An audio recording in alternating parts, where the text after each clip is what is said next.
I'm Emma Hancock from Stratford upon Avon School. Today's session is focusing on tennis. We'll be developing racket and ball familiarisation whilst also focusing on personal challenge. Okay, before we start today's session, can we please check that the area is free of any hazards, such as anything that we might be able to trip over so that no injuries occur. Okay, so the equipment that you're going to need for today's session is a tennis racket and a tennis ball if you've got them. If not, you can use a frying pan and a pair of socks, or I even made my own tennis racket with a biscuit tin lid and a wooden spoon, and then you could even use a ping pong ball if you've got one of them. Okay, so the position that we're going to be in for this task is as follows. So we're going to have our feet shoulder width apart, our knees slightly bent, and our racket out in front of us at about waist height. We're then going to have quite a solid wrist and tense forearm, just so we can get the power and control that we need. So that's it from the front. Okay, this is it from the side.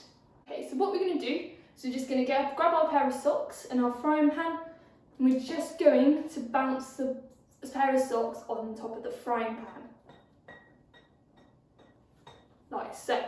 Okay, I want you to have a quick think about how could you make that harder. So there are lots of different things you can make. I'm going to give you one example of how you can make that harder. You could just walk around the area. So that's slightly harder. Okay, so I want you to have a think about how can you make that harder.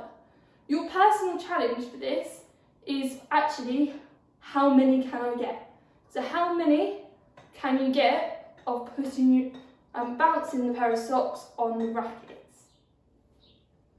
Okay, so for today's second task, instead of using my frying pan and a pair of socks, I'm going to use my improvised racket and a ping pong ball.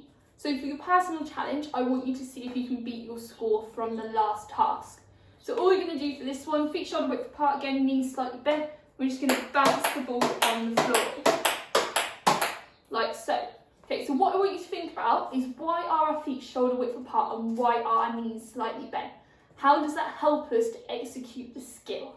I'm Emma Hancock and this is PE.